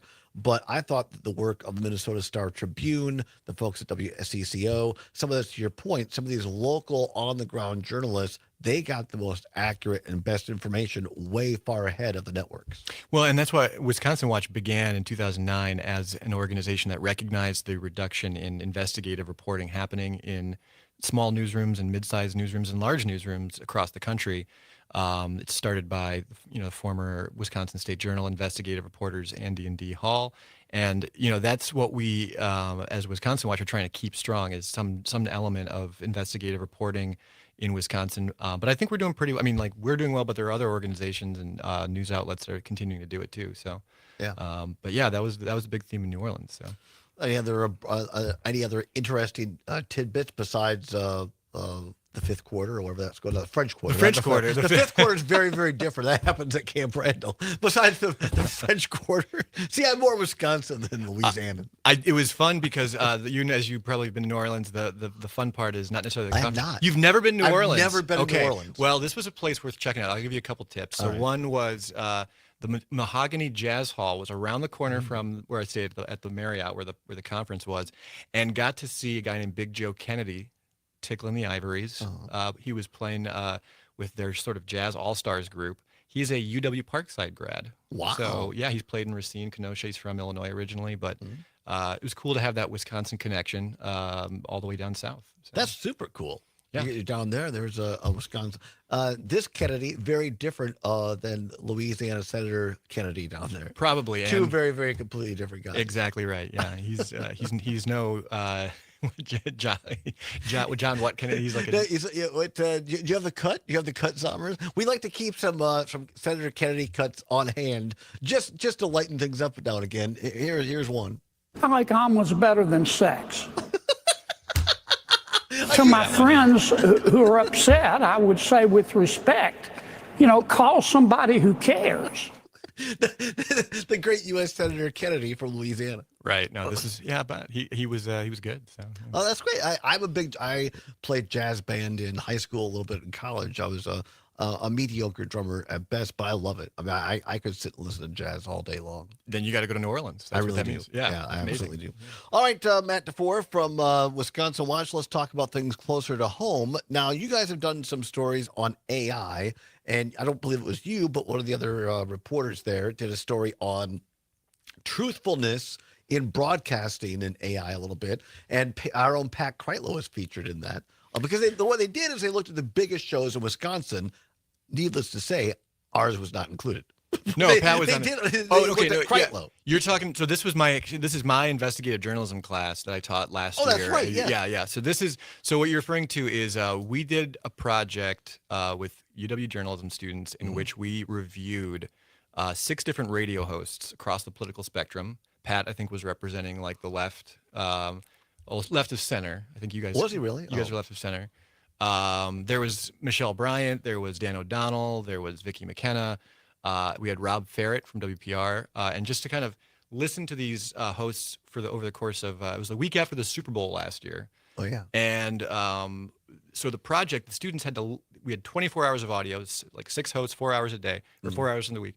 24 hours, and they had to take that information and they had to break it down into individual claims that these hosts were making so they could fact check every host and see who was being the most truthful and who, if maybe being less than truthful. And so I don't know if you want to guess which was which, but it was an interesting story. You can check it out. Our own Pat Kreitlow was pretty darn good. He came in the second most truthful, and there was a couple of minor things that they. The thing about the radio business, and you can probably appreciate this, is it's so hard to probably get every single thing you say right because you're live. You're not fact checking yourself in every moment, but if you get stuff wrong, you probably want to acknowledge it later and maybe. It's literally part of the reason that I chose as our moniker for this show.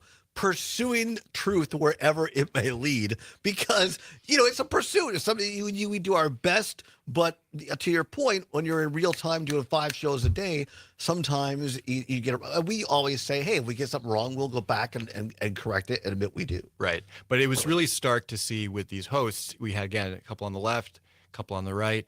The ones on the right were way more likely to state things that were not true. So shocking. Yeah, well, that was kind of the hypothesis going in, but it was interesting just to be able to look at every statement and just see, things like Dan O'Donnell talking about how Big Macs have been getting smaller over the years, even though Snopes had done an investigation debunking that less than a year before he said it.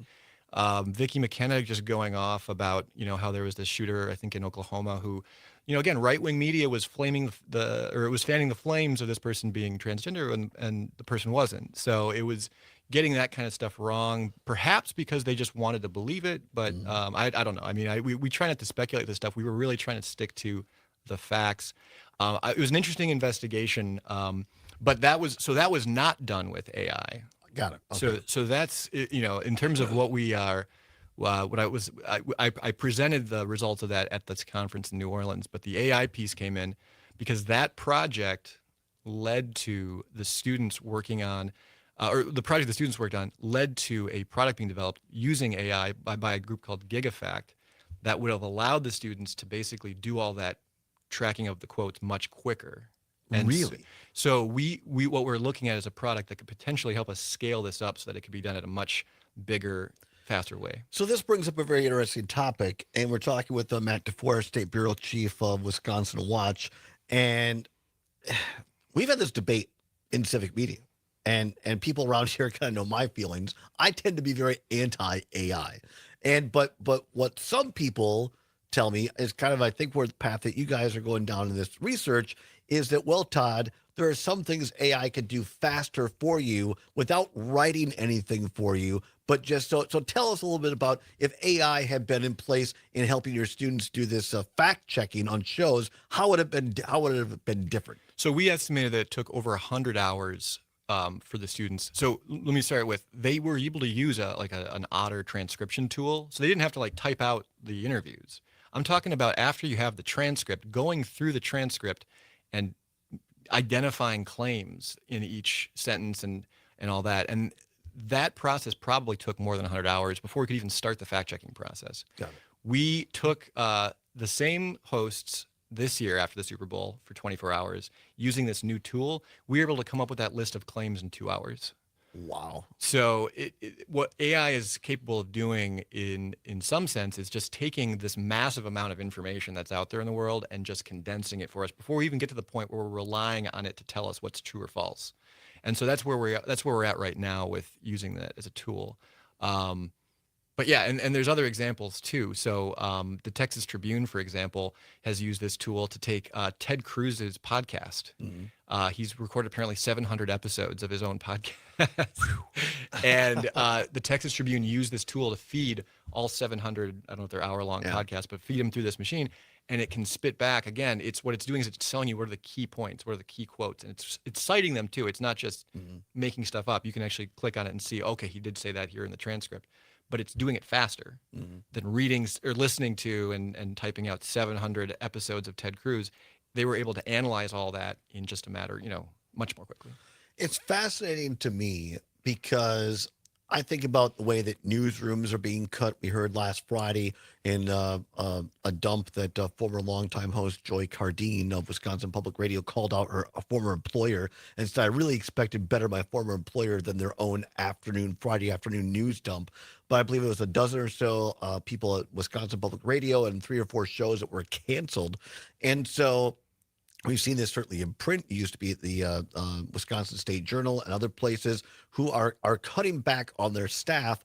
But are you suggesting, Matt DeFore, that in this case, this might be a case where, there's a, and this is not unprecedented, a 4 or 5 hour Madison City Council meeting, and the reporter or the journalist is trying to say, oh, who said this? And they can plug that into an AI program and like that, That does exist already. And this particular product is looking more at like maybe the top 2,000 politicians in the country, the governors, the senators, the Congress people, state lawmakers. But yes, you could have essentially, think about all these village boards and city councils and school boards all over the state of Wisconsin. There's thousands of them not getting covered at all. 100%. But this is a kind of a tool. There are other tools like this that you could use to parse out what's being said without having to sit through a 4-hour meeting. I mean, when I started my career 20 years ago in journalism, I was sitting at 20. You're not that old. I am. Yeah. Good God. You're just a kid. Come on. 20 years ago when I started in this field, I love that I can now say those kinds of things in these. I can reminisce. Just wait. There'll be a point where you're like, I don't want to. But no, I was sitting through the Oswego Village Board meeting in Oswego, Illinois. That's great, by the way. Oswego. For 3 or 4 hours, and maybe obviously you had to write something, but the idea that you can now use AI to take a recording of that meeting. Again, it's important that these meetings are recorded at least, and you can basically get a synopsis of what happened, and then the reporters can have a collection of all those things. We call this the metal detector analogy, because if you think about it, like what we're just trying to do is find the news, find what's important to people. And if we're on the beach, scanning with our metal detector, the AI tool here is basically allowing us to cover a bigger area.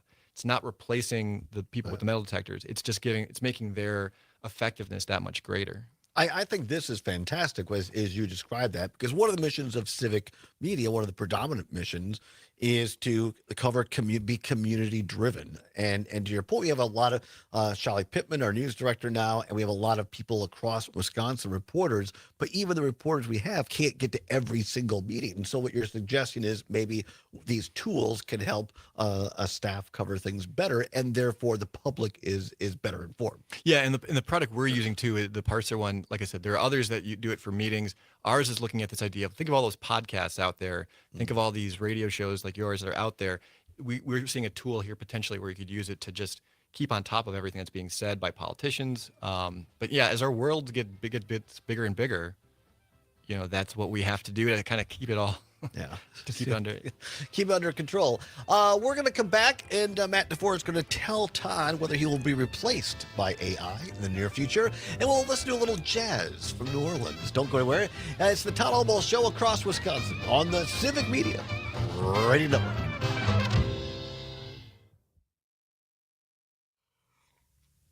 All right, fantastic, very good.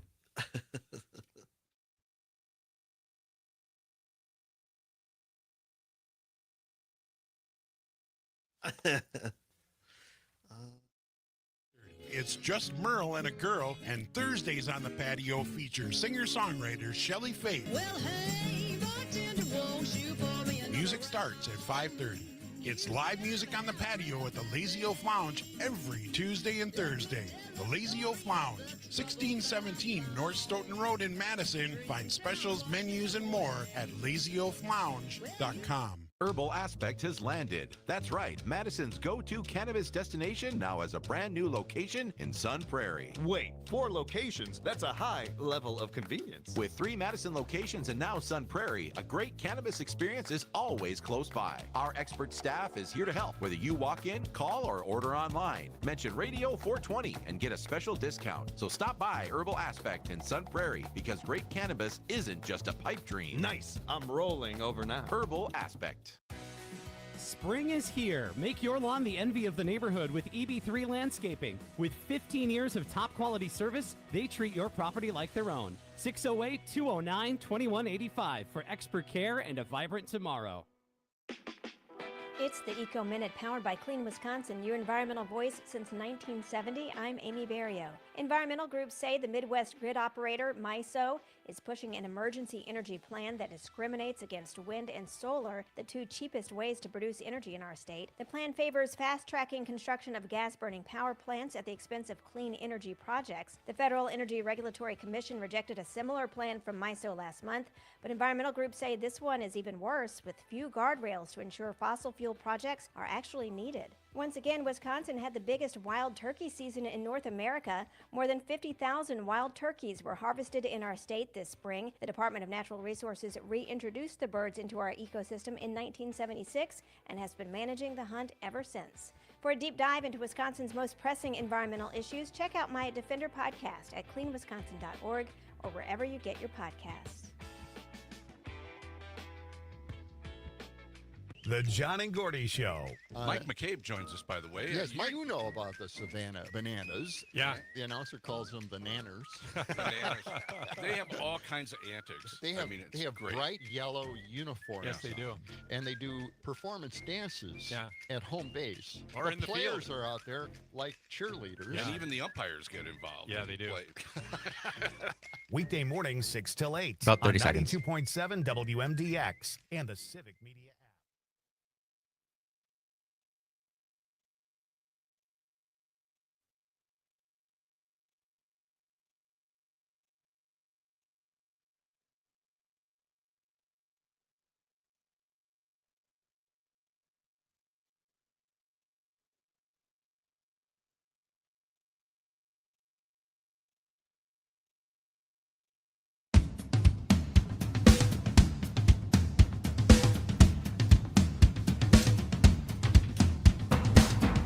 Welcome back to the Todd Allbaugh Show on the Civic Media Radio Network, where it's 8 minutes before the hour of 4 o'clock. At the top of the hour, ABC, CBS News, and Jack Kelly News coming up. No, not Jack Kelly. James Kelly. James Kelly, yes. That's They're what it very is. different people. I know they're very different people. We're just talking about Jack Kelly, but no, it's James Kelly News out of WCFW, The Tap. So it's either going to be ABC, CBS, or James Kelly at the top of the hour, followed by a look of weather. It might be some strong storms, particularly in central and south central Wisconsin tonight, so be aware of that. And then our great sports reporter, Mike Clemens, will be along with a sports report as well. The Brewers got a big sweep over the Minnesota Twins. And we haven't even talked today about the Miz. Mizorowski had a no-hitter going, a perfect game going into the seventh inning. Did you watch this? I'm Matt DeFore. Are you a Brewers fan? I'm a Cubs fan. Oh, goodness gracious. That's the end of this segment, ladies and gentlemen. I'm just kidding. See you later, DeFore. Tip your waiter. All right. No, but Mizorowski had a perfect game going into the seventh inning, I believe. Gave up a home run, and so Murph took him out. But wow, what a game! And Mizorowski is scheduled to pitch at Milwaukee this Wednesday. So Clemens will have a update on all of that coming up. And then the Maggie Dawn Show every afternoon from 4 until 6, followed by our friend Pete Schwaba and Nightlight from 6 until 8. Right now, we have the one, the only Matt DeFore, State Bureau Chief of the great publication called Wisconsin Watch. You can find all their work online. Talking about this really interesting AI in media, Matt. You've laid out why all right, you've convinced me it's a good tool for journalists to use. Are we getting to the point, though, where if companies, whether it's print, whether it's online, whether it's radio, that they could just set these bots up to listen into stuff and then just create their own writing, their own programming, and the heck with Todd, let's get him out of here. I mean, I don't think they can replace people certainly doing the reporting. AI right now only knows what is already known, right? That's its learning model. It's not doing any investigative reporting. It's not asking people for things that are new. So reporting and editing is still going to be vital. I mean, we have spell check, right, in our Thank system. goodness for Todd, but yeah. But I mean, the way technology is progressing, there are certain things that maybe, we're not hiring a whole army of reporters to go to these city council meetings all over the state. But, there's been some talk about how can we cover all these meetings now that the newspapers have been reduced in workforce. So I don't think we are going to be using AI, at least in the near term, because it has a lot of problems too, right? Like we saw the guy who put the summer reading list together using AI in the Chicago Sun-Times and the Philadelphia Inquirer, and it like made up books. This is still a major problem, but I don't think of journalism's main role as just aggregating what we already know. It is finding out what is really going on in Robin Voss's office, and AI has no idea. I mean, if you ask it, it'll probably make something up. So. Really? Well, it does, right? Really? AI has a real problem with I like to hear that. Not knowing, right? But I mean, like it'll like if you ask it something, it sometimes will hallucinate, right? That's the term. Does it ever really? AI hallucinates? ChatGPT. If you look at those answers you get at the top of the Google search, they're not always right. Like that information is not always correct. It will sometimes give you just stuff that it makes up. So this is what scares the crap out of me. It's the same thing as pictures where they have the wrong number of fingers, but it's with words. So I mean, I feel like the finger thing they can teach it, but I don't know. Does it ask you questions back if it's unsure? I think it does give sometimes there is again, this isn't like every time, right? I mean, it's enough that you need to be really cautious, but it will tell you things like it might say, I need more information, or I can't quite tell, I can't answer this question, but here's what I know. So I'm this is serious. Or I'm not. It's Joe Biden says I'm not goofing around, but I just think of. I mean, what I've talked about on this show before, not just you, but other people like Patrick Marley or Jason Stein, other people, Steve Walters, journalists that during my time in the Capitol, I was working for a legislator, seeing you guys in the hall, outside the building, having conversations sometimes on background or off the record. There's a rapport that is built there, and I think that brings a seasoning to somebody like you. And in my opinion, that's why you're one of the truly great journalists in the state, not just you, but others, because of that. And no machine, in my opinion, can ever replicate that. No, and we send our interns in. We've got interns covering the budget, and they're doing a fantastic job because they're in the Capitol, right? They're actually watching it happen. And that's not replaceable by AI for sure. No, there has to be, in my opinion, a human element to know the context of the facts. But it is scary how much it does know, right? Like if you ask, have you done any ChatGPT? Yes, a little bit. I've started this show. I can tell you right now, Matt DeFore, when you come to my funeral, it'll say Todd was taken out by an AI robotic dog. That's how I'm going down. But people don't want to listen to that though, right? Like that's why, I mean, they want to listen to a real person who's got real stories about, like AI doesn't have any stories. The AI dog. He doesn't have any stories. The time I took Todd out, if it's Robert Smigel doing like Insult the Comic Dog, sure, but not if it's an AI dog. Insult the Comic Dog. That's Triumph the Insult Comic Dog. Triumph the Insult Comic. Triumph. He was on Hollywood Squares. Oh yeah, the reboot. I just saw that Michael Strahan does the new Hollywood. They had Triumph as a whatever, right? A panelist. Yeah, I'm sure that's great. All right, but that's what you need. DeFore says I walked all the way over here for this. No. It's fantastic, and you guys do great work at Wisconsin Watch. I appreciate you being a part of this show because the more that we can focus on Wisconsin, the better all of us are. We are trying to fight the good fight still. We are expanding. We're growing. I just saw our annual report today. Quite impressive stuff. So check us out at wisconsinwatch.org and support local journalism. Wisconsinwatch.org. That is the organization. Matt DeFore, State Bureau Chief. That's the person. Thank you, Matt. Appreciate you. Thanks, Todd. It's great. Always a pleasure. Many thanks to State Senator Kelda Royce for being on the show, and also Stephen Zunez, a professor of politics and Middle Eastern Studies at the University of San Francisco, will maintain updating you on the story in the Middle East, and look forward to being with you tomorrow. Don't go anywhere now. Maggie Dawn is next. Todd Allbaugh saying, whatever you're fighting for, whatever you believe in, do not give up. Keep banging your drum. We'll see you tomorrow. Thanks to Zommers and to Parker as well. See you tomorrow. You're drunk and they will hear you.